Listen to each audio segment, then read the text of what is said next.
Let me tell you how tough my prime minister is. My prime minister got all up in the face of a 70-year-old lady for asking questions, asking him about the money, and he gets up in her face and says, "You're a racist and don't belong in Canada," basically. I don't know if I'm going to have time to lift the whole video of this from Steeper33's YouTube channel, but I'll definitely leave the link and you should watch it. It's a 2-minute video.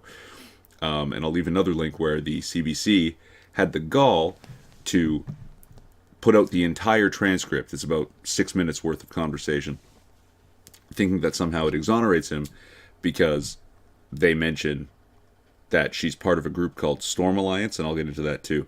But basically, my prime minister is an elderly abusing bitch.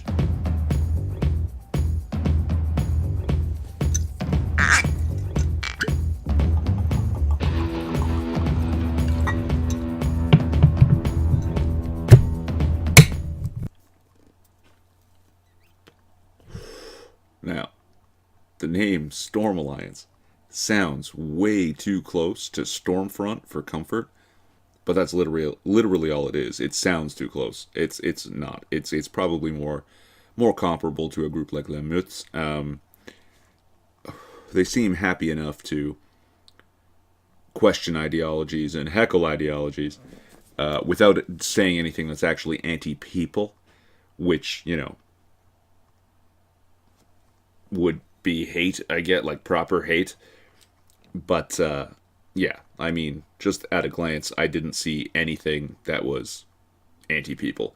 And, you can go on Minds or Gab and you can find stuff that's anti-people, and I'm not pleased with people who say such things, but I'm not going to try and stop them either. I like to know where they are, who they are, right?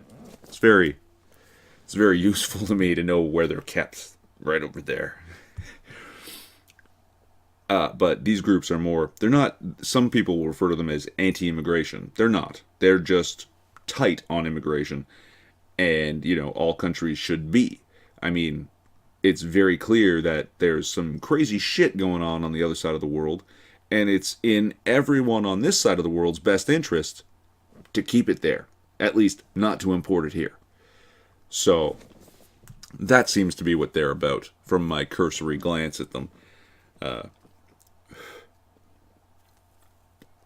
But this woman asked Trudeau about the $146 million been spent on illegal immigrants already, and when Quebecers can hope to see that money back. And he deflects, saying, oh, he's increased the senior security income by $1,000 a month or something, and that's really neither here nor there. It's got nothing to do. Like, I mean, it's not coming out of the seniors' security, this $146 million, right? And she keeps asking him, and he starts saying, yeah, your intolerance has no place in Canada, quickly switches to, your racism has no place in Canada. And I'm not entirely sure, because my French is not that good, and I don't know if I trust the subtitles entirely. I think he says, you have no place in Canada, up in her face, smirking. And someone says, he's talking to a woman whose family's likely, she's asked about the Québécois de Souche, and those are people who have, their families have been there since the first French settlers arrived. So I'm thinking she might be some of them. And he's telling her she has no place in Canada. It's just hilarious. Until someone starts saying she's making threats. She's threatening people. And the RCMP, for those not familiar, that used to stand for Royal Canadian Mounted Police. Now it stands for Royal Canadian Migrant Porters. They basically just help illegal immigrants carry their luggage across the border so that we can spend $146 million giving them better health care than the average Canadian. But the RCMP come over and literally strong-arm her away from the group. Right, questioning her, being more intimidating. And normally I have the utmost respect for police. I do. But this is fucking disgusting. This is just pathetic behavior. It's not police behavior, it's thug behavior. Okay?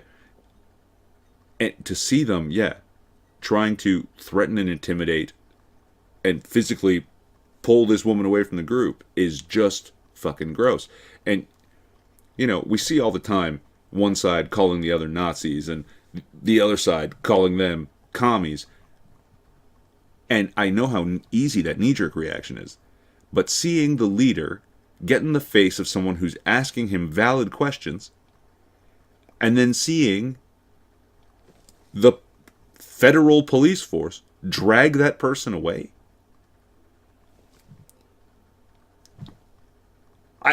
I didn't make it up. It happened. It's on fucking film, right? And it's fucking disgusting, and it's fucking scary.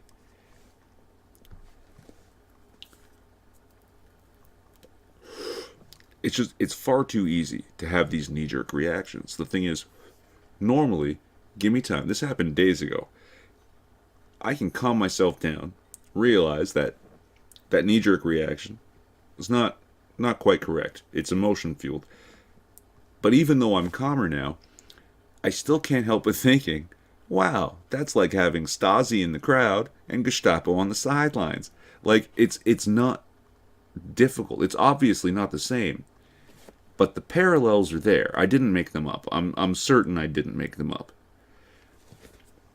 So, you know, Andrew Scheer's not necessarily the ideal candidate. Sure, I would have preferred Maxime Bernier. But it doesn't matter. It literally doesn't matter. And I've said this in another video, more specifically about Ontario. Canadians have a tendency not to vote in a party, but to vote a party out. We got to get rid of these guys, and we can't hand it over to the NDP, because the NDP and the Liberals have been jockeying for lefter party now for some time. This is no good. We've got to come united as conservatives, or we're going to end up with more of this. And I can't even. I don't know what this is. I'm still playing with it. Give me time. I'll do some more fun stuff with it. But yeah.